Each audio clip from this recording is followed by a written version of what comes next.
সমাধান ছাড়াই শেষ হলো রেলওয়ের উচ্চ পর্যায়ের বৈঠক। বেতনের সঙ্গে রানিং ভাতা যোগ করে পেনশন ও আনুতোষিক সুবিধার দাবিতে বাংলাদেশ রেলওয়ের সারা দেশে কর্মবিরতি শুরু করেছেন রানিং স্টাফরা। এতে সারা দেশে বন্ধ রয়েছে ট্রেন চলাচল। সমাধানে পৌঁছাতে দীর্ঘ 2 ঘন্টারও বেশি সময় বৈঠকের পরও সমাধানে আসতে পারেনি রেল কর্তৃপক্ষ।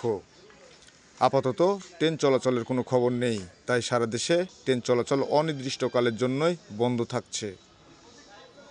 আজ মঙ্গলবার 28 জানুয়ারি দুপুর 1:30টার দিকে ঢাকা রেলওয়ে স্টেশনের ভিআইপি রুমে বৈঠকটি অনুষ্ঠিত হয়।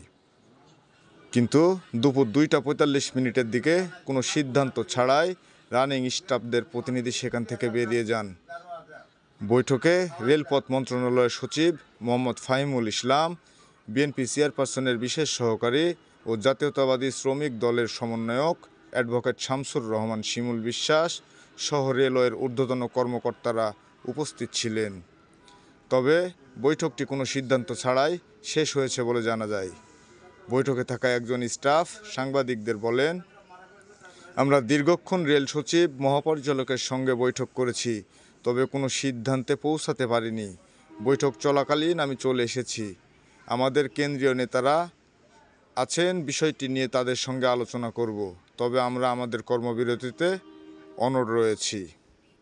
পরবর্তী ঘোষণা না দেওয়া পর্যন্ত বন্ধ থাকবে দেশের রেল চলাচল।